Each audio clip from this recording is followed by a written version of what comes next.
Is one big motivating question behind this entire project, which is why is China able to build things so fast, especially infrastructure, especially physical infrastructure, the kind that many other countries struggle to do. So if you follow the news about China, and certainly if you've ever been to China, you've probably been struck by the sheer scale of the built environment.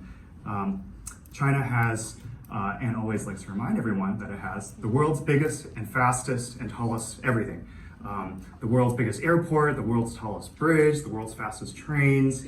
And if you've ever taken New Jersey Transit or the New York subway, or flown into my favorite airport, JFK, you might be wondering why a country as well-resourced in theory and as technologically advanced as the United States struggles to do even simple infrastructure projects. So, why are these questions important? First, understanding the factors underlying China's exceptional ability to develop infrastructure is important because the incredible pace and scale of these projects has profound social, economic, environmental, and geopolitical implications, not just in China, but around the world. Some of you may have heard about this small Belt and Road initiative. Understanding why and how states in general, not just China, vary in their capacity for infrastructure development is important because the provision of public goods and services, from subways to primary education to public health, is a key ingredient in long-term economic development and has very immediate repercussions for the well-being of the citizens who are affected by these projects. So, also, I want to mention some of these issues hit close to home, right? So, you might see in the news a story about the lack of state capacity in the public health sector in West Africa in response to the Ebola crisis. But then also here, closer to home, in Newark or in Flint, the lead water crisis makes very apparent why we need to understand why certain states are able to succeed or fail at providing basic public goods and services. So, okay, but enough of the big picture. Let me change track and focus a little bit more on the personal. So this project is motivated by a very personal set of experiences. That is my experience traveling for thousands of miles on trains in both countries, befriending Indian Army officers who are about to deploy to the border regions, or being scolded by grandmothers from Harbin for eating Pringles for dinner. And then of course, I have to eat the food that they share with me. So in the process of traveling through these trains, I couldn't help but be struck by the high-speed trains in China in particular. So their dizzying speeds, the modern interiors, the vastness of these new high-speed rail stations that seem to just crop up everywhere overnight, the volume of the passengers, the harsh punctuality of the train schedules, they really do not wait for you. China's bullet trains seem to encapsulate so many things about China's approach to development and to modernity, even more generally. So I wanted to learn more about the story behind China's high-speed rail program in particular.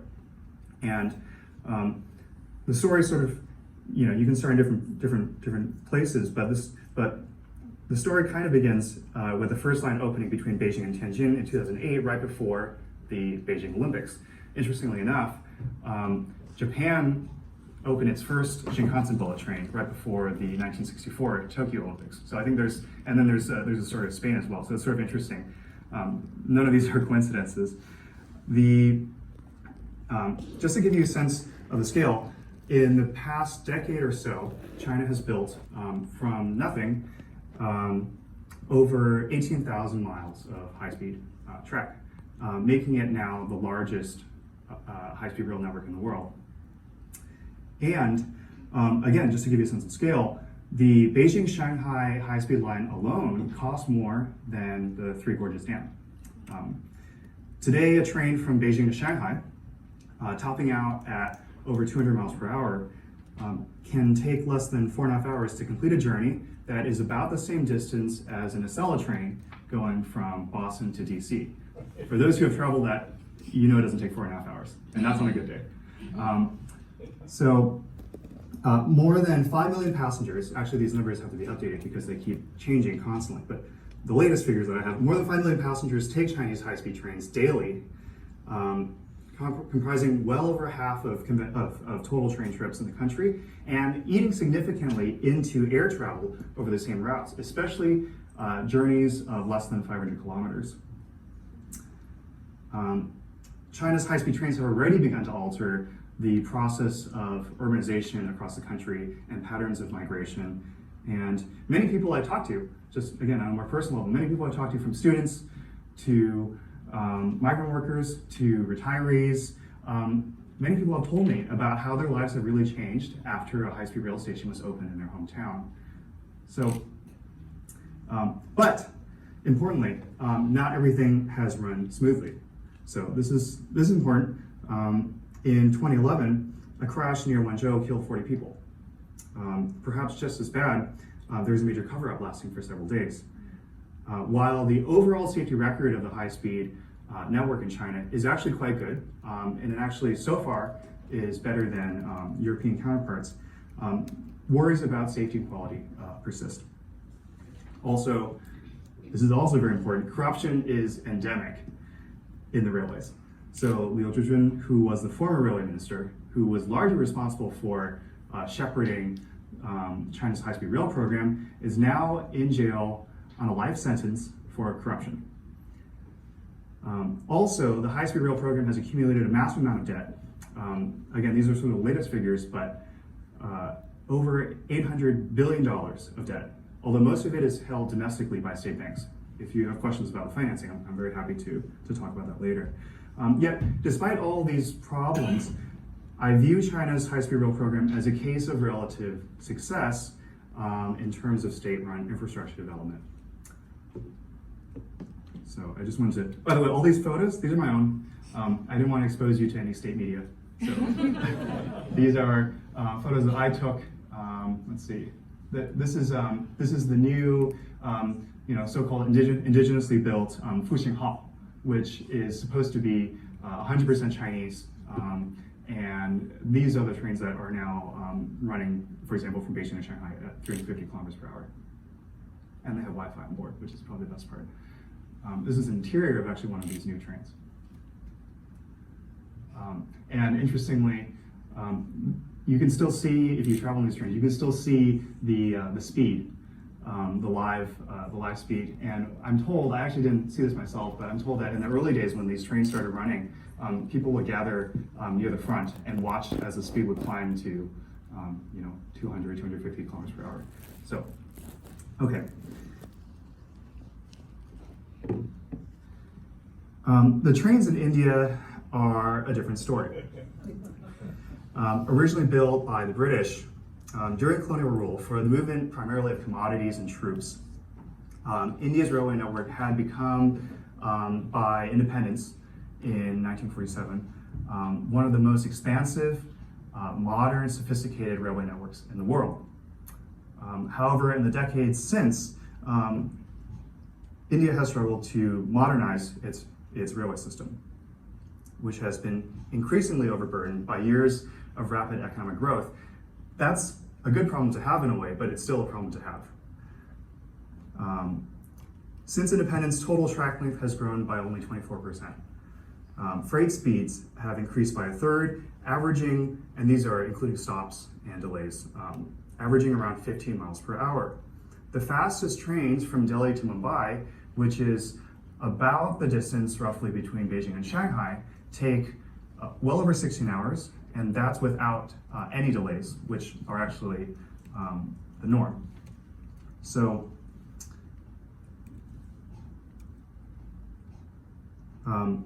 the slow expansion of the railway system has produced economic bottlenecks, especially in coal transport, which then leads to power shortages which actually is an issue that China faced, especially in the early 90s, and was very concerned about. And actually there's a whole story about why China even embarked on, or the debate that occurred within China about whether to invest more in freight versus passenger trains. And lastly, I just want to mention safety is a major concern in the Indian railways. I keep trying to check these figures because they seem unbelievable, but they seem to be right. Over 15,000 deaths annually, most of which are from people crossing the tracks and being hit by trains. This is an issue that's being addressed. There's a lot of sort of these bridges being built over tracks so that people don't walk across, but it's still a major problem.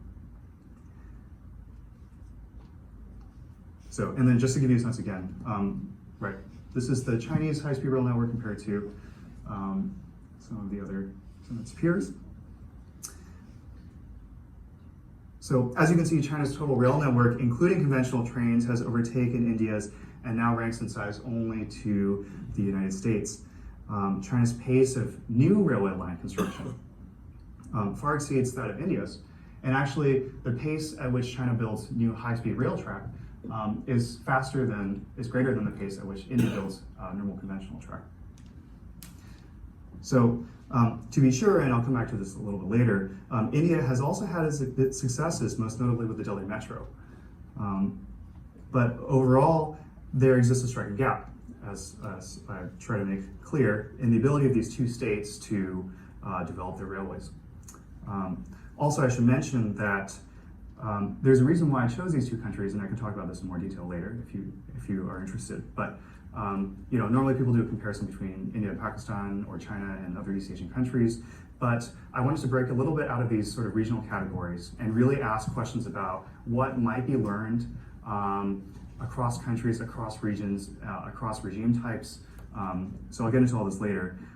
Also, it helps from an analytical standpoint that the railways are very important in both of these countries in terms of their social and economic life and as symbols of sort of national and state power. Also, and this is very important, the railway sector in both countries is controlled by the state, in particular by the central government. And this is very important because otherwise I might be confusing, say, the ability of the private sector in both countries to build railway infrastructure. I'll mention briefly some of the methodology behind this project. Most of this is just to say I worked for a very long time to do this. So I spent 2 years based primarily in Beijing and Delhi, but also traveling across both countries, conducting interviews with railway officials, with researchers, with experts at international development organizations like the World Bank and the Asian Development Bank. I looked at official internal project documentation, which was extremely helpful. I looked at policies, internal policies, organizational charts, financial data, which also included bond prospectuses, corporate filings. I also conducted site visits with railway officials in both countries. This was extremely difficult in China, but I managed to. Here's actually a picture of a live construction site. And then just to give you a little sense, I won't get into all the details, but this is some of the data that is part of this project. So these are different kinds of flowcharts. These are some of the project manuals or project documentation. I also had the opportunity to look into archival material in the library in the Ministry of Railways in Delhi, India's Ministry of Railways. And I had the great privilege of being invited to actually speak and present my work at India's Ministry of Railways. So that was one of the highlights of my fieldwork. So all this effort was dedicated to solving, like I keep alluding to, a single empirical puzzle, which is why is China's state capacity for railway development greater than India's? And there are a number of explanations that matter, but I would argue ultimately fail to fully account for this gap. So the first is the most obvious one, differences in regime type in the two countries. And the argument here, which actually I hear a lot from people in both countries, is that India is a messy democracy, whereas China is a centralized authoritarian system that can unilaterally carry out plans for Beijing without any social or institutional checks. In other words, this is, in many ways, the age-old trade-off between democracy and efficiency that is sometimes talked about. So it is true that the democratic features in India, such as a relatively independent judiciary, opposition parties, and now today, to various extents, quite vocal NGOs, things that really don't exist even closely in the same way in China, can sometimes slow down Indian infrastructure projects because they increase public deliberation. So, but there are also a number of reasons why this simple regime type story doesn't explain everything. First, it's not actually clear that authoritarian states are better at infrastructure development. In fact, interestingly enough, most and all bullet train systems in the world, besides China's, were actually built by democracies. France, Germany, Spain, Japan. Second, the Chinese state is actually less centralized and coherent than is often assumed. Those who are familiar with the Chinese state and how it operates know that it's rife with internal party factions, tensions between Beijing and local governments, the distortionary influences of large state-owned firms. So all of these things start to muddy the picture a little bit. Also, the Indian state is less democratic than many might assume in its practices. So the railway system is highly centralized in Delhi. Land acquisition, so this is another major issue that does matter. Land acquisition for state projects, both in law and practice in India, do frequently trample on the rights of local residents. There's some really interesting in-depth ethnographies and in-depth fieldwork examining some of these cases. And an estimate by a recent book about land issues in India pegged the number of people who were affected or displaced by major state projects to be in the ballpark of 50 to 60 million people.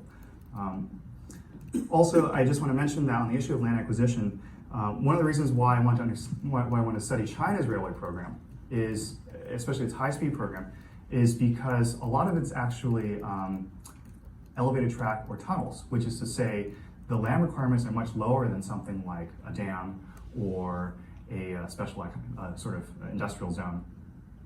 And actually, interestingly enough, that is a direct attempt to follow the Japanese model.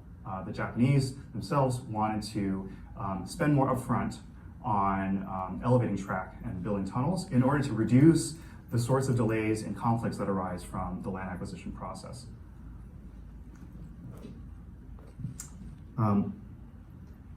Financial resources. So another argument is that China simply spends more, and that's certainly true.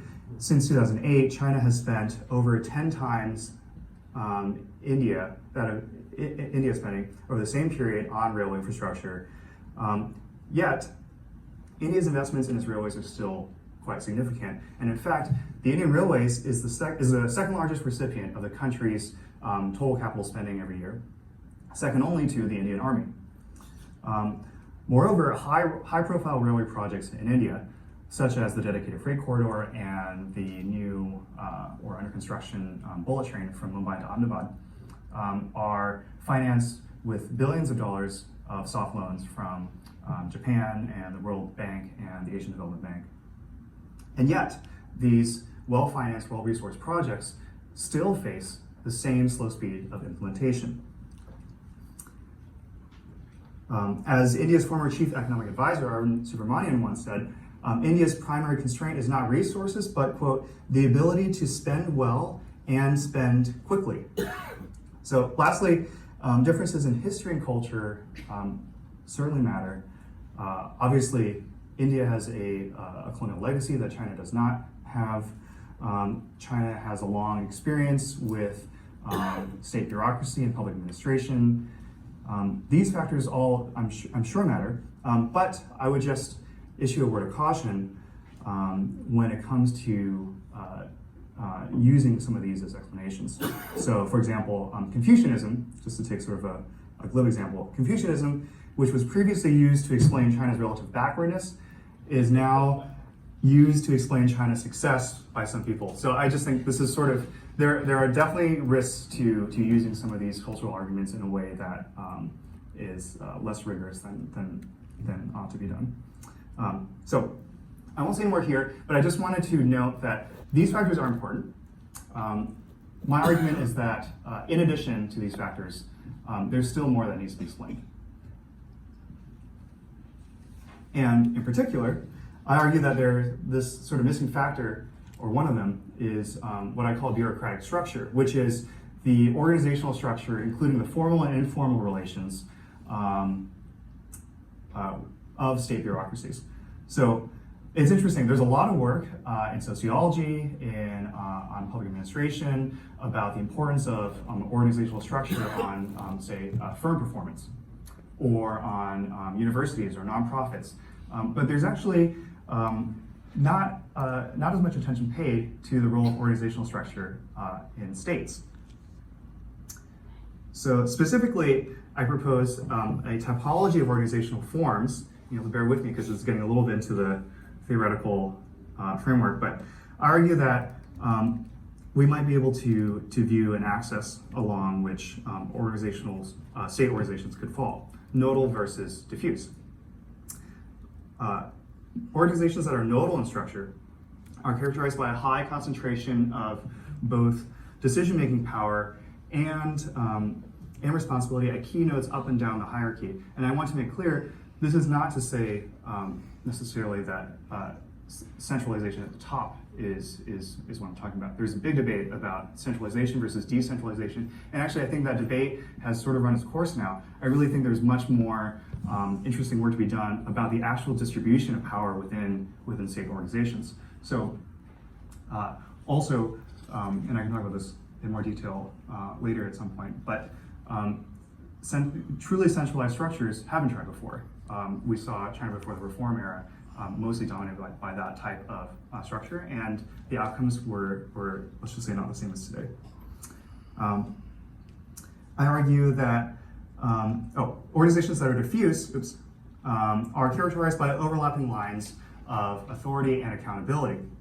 So I argue that nodal structures tend to be more conducive to the organizational effectiveness of state agencies, and thus contribute greater to state capacity in contrast to diffuse structures. In particular, diffuse structures, because of their overlapping lines of authority, tend to produce organizational paralysis, as decisions must often be signed off by multiple actors. In other words, the threshold for getting something done is higher, because if everyone has, say, a veto rights over a decision, then you need to buy off on every single one of those decision makers in order to get anything to move forward. And I argue that China, in general, China's railway bureaucracies tend to exhibit more of this nodal form rather than India's more diffuse forms, and that this contributes significantly to the gap that we see today in state capacity between the two countries. So what makes China's bureaucracy nodal? And I think it's helpful to start here with China Railway Corporation, which is a massive state-owned enterprise that actually has ministerial rank in China. It used to be the former Ministry of Railways, and I can talk about why that no longer exists, but it has to do with the corruption issues I mentioned earlier. Today, China Railway Corporation plays a pivotal role as a node, coordinating across other central ministries, across local governments, across universities, and its own railway bureaus, regional railway bureaus, project corporations, which I'll explain in a minute, and other state-owned enterprises, among other actors. So there's many interesting stories going on here. There's an interesting story about technology acquisition, where China Railway Corporation and partnered with universities and certain state-owned enterprises to trade market access for companies like Siemens and Alstom in exchange for technology licenses from those firms. Now today, Siemens and Alstom are really upset about this, and they're even trying to for a while they were trying to join forces in order to combat what they saw as a new international competitive threat from China Railway Corporation.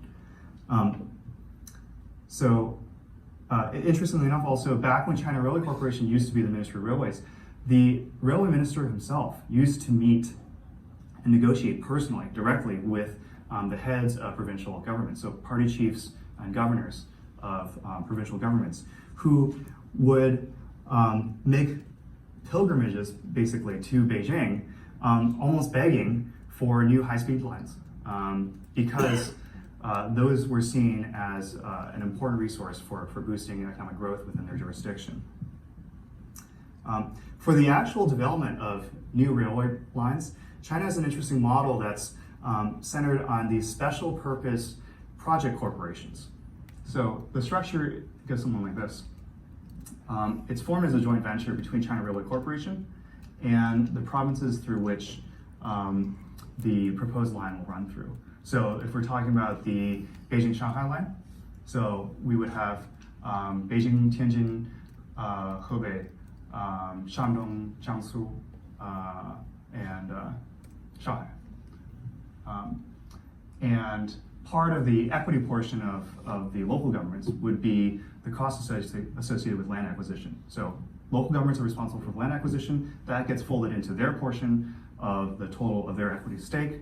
They get seats on the board, allocated in proportion to their equity contribution. And in general, it's a 50-50 split between China Railway Corporation and local governments. And then in general, also the broader financing structure is something is roughly half debt. It varies definitely by project, and it varies also by the resources. So poorer provinces or poorer local governments will contribute less. Also, a lot of the equity contribution, honestly, is actually debt. So there's a whole story there that I can go into. But suffice it to say that a lot of the financing comes from loans, especially from the large state banks that you may have heard of, especially China Development Bank.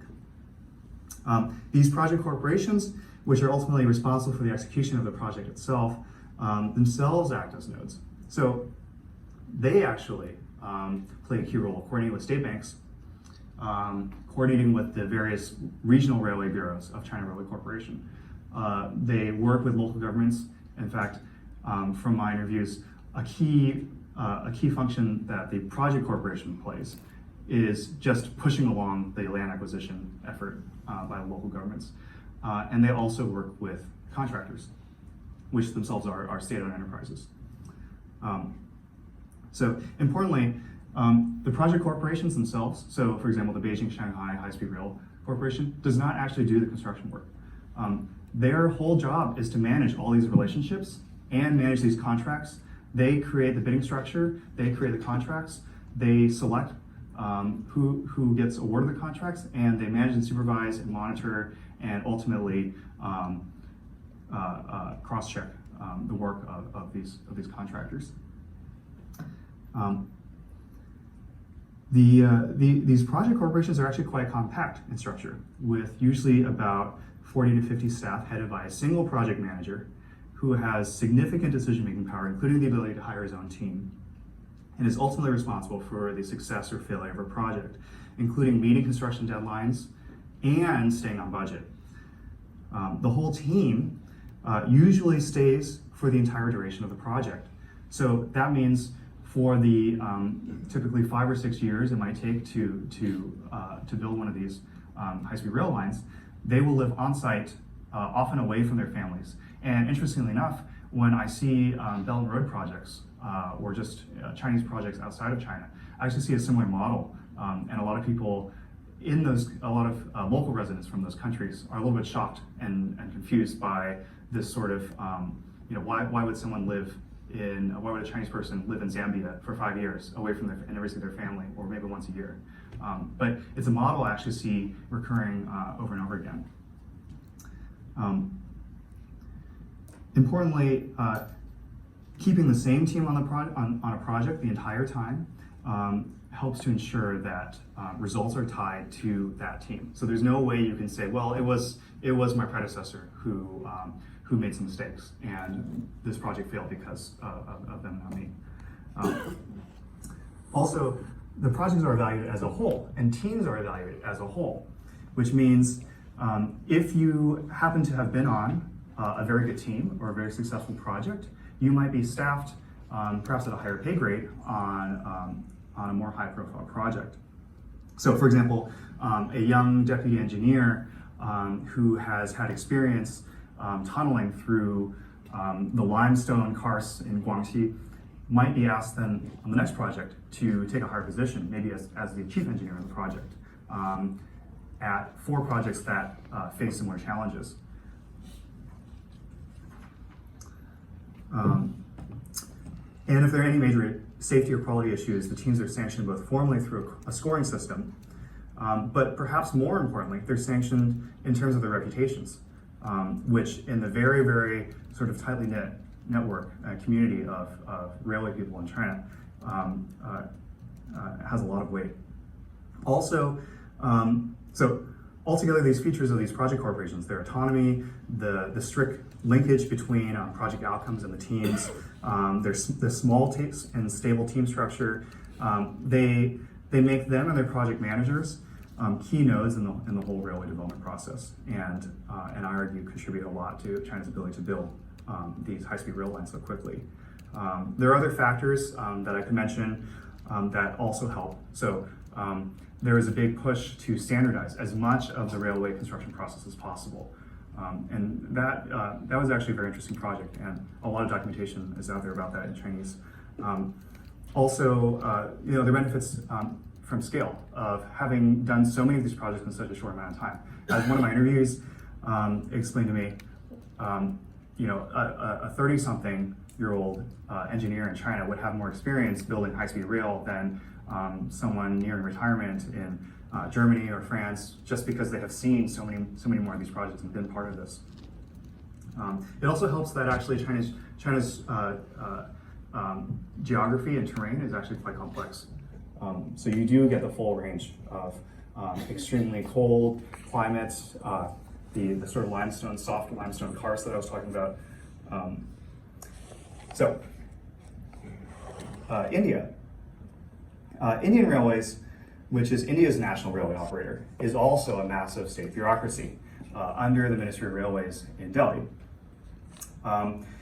Indian Railways has a matrix structure, so its bureaucracy is organized both along regional lines, so you have different regional railway bureaus, which has echoes of the Chinese structure, as well as functional lines, so you have civil engineering, electrical engineering, mechanical engineering, finance.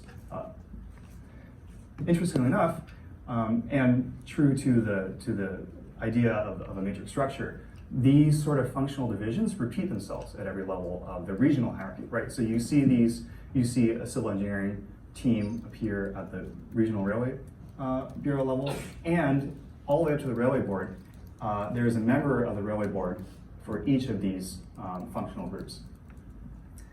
The problem is that the functional reporting lines tend to dominate over the regional ones.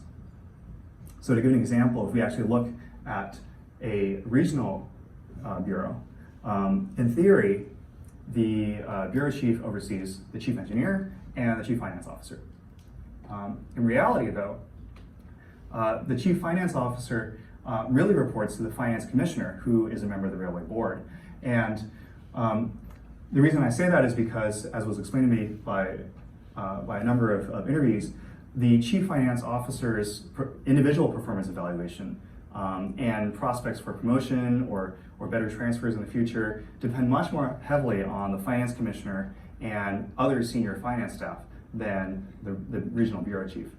So what this means is that the regional bureau chief really is powerless to force the chief engineer and the chief finance officer to set aside their often conflicting goals. So for example, many chief engineers and members of engineering departments have complained to me bitterly about how the finance guy, they always refer to him as the finance guy, just blocks all their requests and doesn't understand that they're trying to do their work and complete this project in time.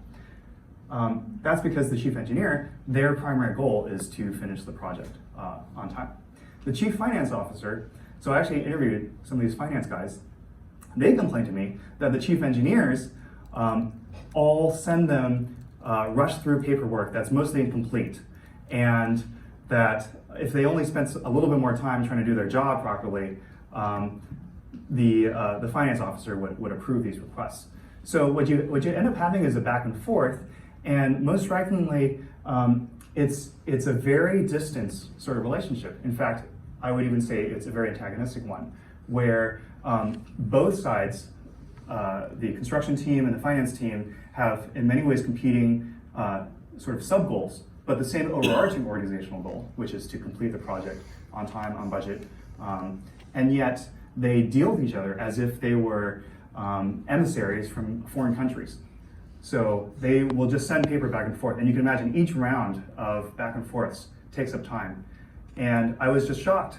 I would always ask them, why don't you guys sit down and talk to each other? Why don't you guys actually try to coordinate a little bit in advance? And every time I would always be sort of met with this bewildered look, saying, why would I talk? As an engineer, why would I talk to this finance guy? He's only trying to make my life miserable. And then ironically, perhaps most ironically of all, the chief engineer or the engineering team, in trying to speed up the pace of their project, they do rush through the paperwork. They do try to cut corners. And that actually results in project delays. And then ironically, the finance team, right, their mandate is to keep costs down. But ironically, by always rejecting the engineer's budget requests constantly and not actually talking to them beforehand and not actually trying to coordinate, they actually end up causing project delays, which produces increases in costs. So it's very interesting to me that their short-term actions really are completely antithetical to their long-term goals. So there's another layer to all this as well that I'll just mention, which is the role of cross-cutting organizations that have a very important social or political purpose, or social purpose. So for example, anti-corruption agencies. China has one, a whole system. So they perform an important role. But the issue here is that they also can be weaponized to carry out personal vendettas. So it was totally bizarre to me to hear about this process at first, but I started to kind of get the idea for this. But basically, many times, if there is some dispute that has nothing to do with corruption at all, between, say, the engineering team and the finance team, they might lodge a corruption complaint. And then, once a corruption complaint is lodged, it doesn't matter even if you were later acquitted and found to be free and clear of whatever charges were made against you. It still actually renders you useless as a public official. As one interviewee explained to me, you become a, quote, passenger in your own position. That is, you can no longer do the work that you're supposed to do. And on top of that, individually, it has a very severe impact on your prospects for promotion later on. So, in general, it was just incredible to see that this cross-cutting agency, which is supposed to be cross-cutting, and it's supposed to be independent, and it's supposed to be outside of the authority structure of the railway bureaucracy, could actually be roped back in and used to play out personal politics or other sorts of turf battles within the railway bureaucracy. I think this is not at all particular to Indian Railways or to India. It definitely, there are cases, obviously, many cases in China and elsewhere, but it's just a very interesting sort of dynamic where you understand the noble goals of having an anti-corruption agency, and yet they can be turned so completely against them. So, and then I just want to also mention that, interestingly enough, there are a lot of rules and regulations in the Indian Railways as a bureaucracy that I think if you're a student of Weber, you would think that Weber would find to be exactly in line with what he saw as the ideal form of organization, state organization, which is impersonal rules and organizations that are not open to subjective interpretation, that are adhered to strictly. And but interestingly enough, the more of these rules there are, the more they can also be weaponized, such that if I violate some kind of budget, some rule in how I formulate my budget requests, I can again be accused of trying to siphon off funds for myself. So it's a very interesting dynamic that these rules are in place for a reason. And each one, you can see the logic for why they're there. But when you layer them all together, and when you add in this very antagonistic relationship that exists across many different departments and many different aspects of the bureaucracy, it can actually produce even greater sort of delays and slow down project work. Okay. Moving a little bit beyond railways, these patterns of organizational structure actually extend to other state agencies. So actually, a number of Chinese state agencies have this sort of nodal organizational structure. So I mentioned those contractors earlier. As an aside, those contractors are actually massive, in many cases, Fortune 500 companies that are now actually deeply involved with Belt and Road projects abroad. And these contractors have a very interesting industrial structure, which is oftentimes they are very large parent corporations that have dozens of nearly identical autonomous subsidiaries that compete with one another for contracts. The parent organization serves a couple of purposes. One, they sort of manage resources across their subsidiaries so that no one company starts to lose out on having a competitive edge. But they also help to reduce or manage certain kinds of competition at home and abroad to make sure that they don't. There's a term, especially more common in Japanese management theory. They don't over-compete, which is to say that they needlessly expend resources in a race to the bottom. So that is a very interesting sort of nodal structure that exists outside of the railways. This is across civil engineering firms that build railways, but also other things as well. And actually, many Indian state organizations are diffuse in structure with overlapping jurisdictions and lines of authority. So Delhi is sort of a worst case scenario, but also very emblematic of this problem. Delhi, as a city, as the capital city in India, has both a state level government that's elected. It has 3 municipal corporations, each of which also have their own elections. It has a lieutenant governor who is centrally appointed, and it has a Delhi police force, which is actually controlled by the Home Ministry of the Indian central government, right? And it has what is called the Delhi Development Authority, which again is ultimately reports back to the lieutenant governor, but has a lot of control over land use within the city. All of these different groups have their own interests, their own constituencies, their own agendas, yet they all, in theory, govern the same space. On top of that, when you have some of these political entities controlled by one party, like, for example, currently the Aam Aadmi Party with the state level government, and other political entities controlled by an opposing party, like the BJP right now with the central government in India, you could have what is essentially long-term political gridlock where Delhi citizens are suffering from a lack of basic access to basic public services as political turf battles are fought out at their expense. But also, I want to note that nodal and diffuse structures can be found in both states. So I mentioned the Delhi Metro a little bit earlier. The Delhi Metro, to me, is one of the most incredible success cases, especially of almost sort of Chinese speed infrastructure development in a messy democracy. Again, this is also sort of running a little counter to the whole regime type story.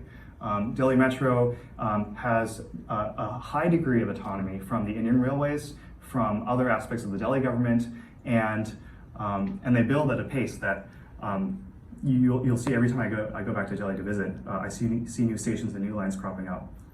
Also, there's an interesting Japanese cooperation story for that as well.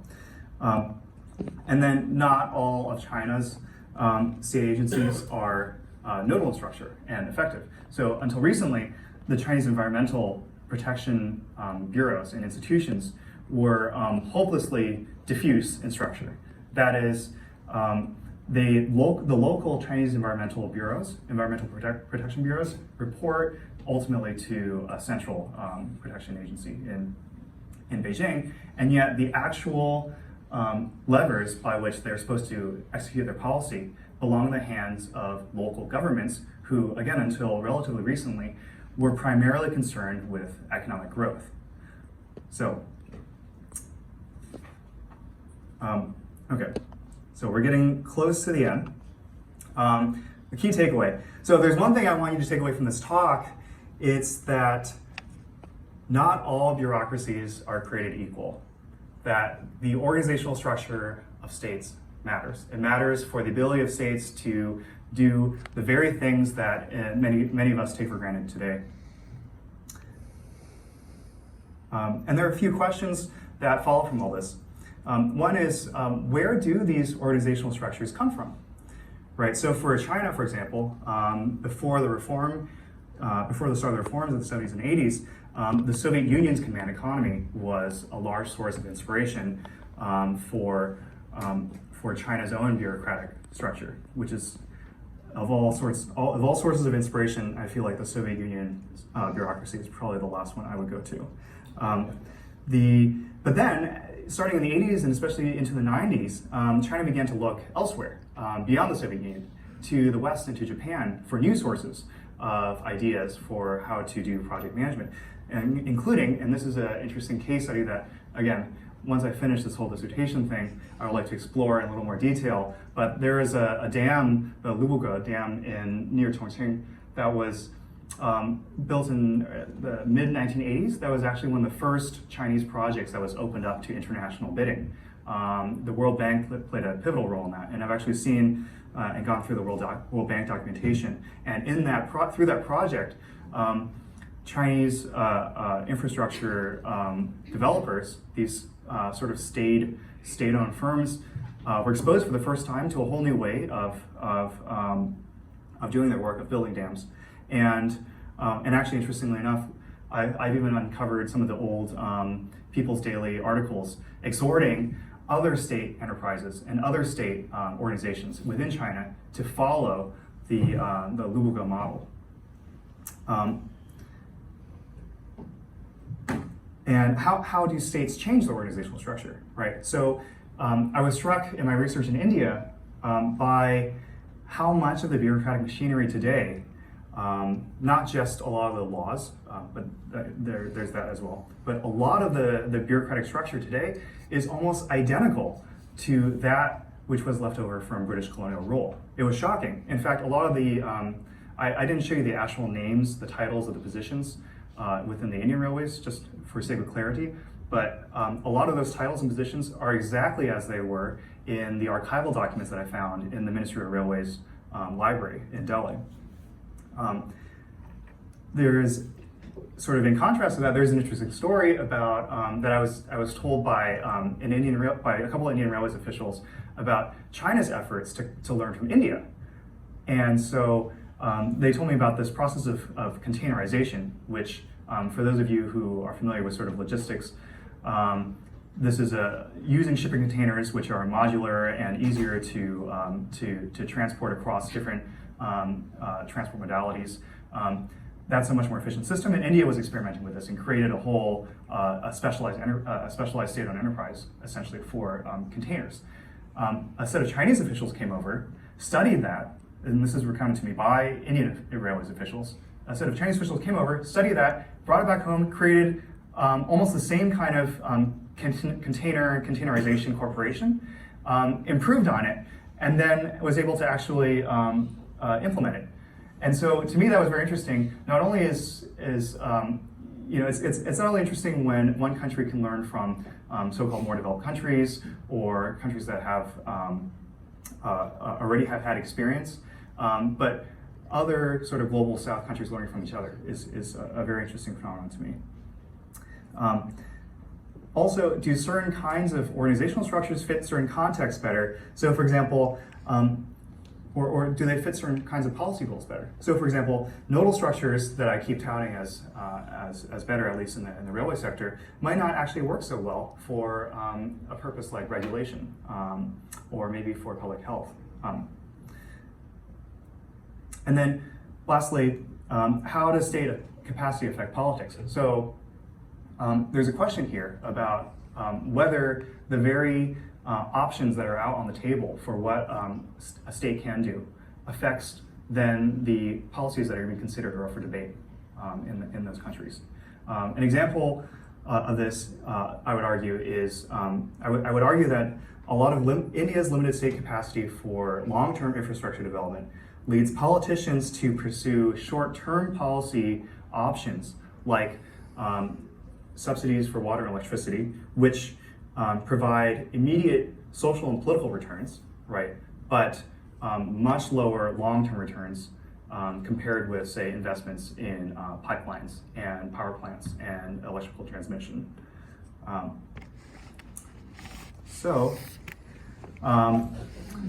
like to end here, and I'd like to thank the Wythes Center on Contemporary China, and I'd like to thank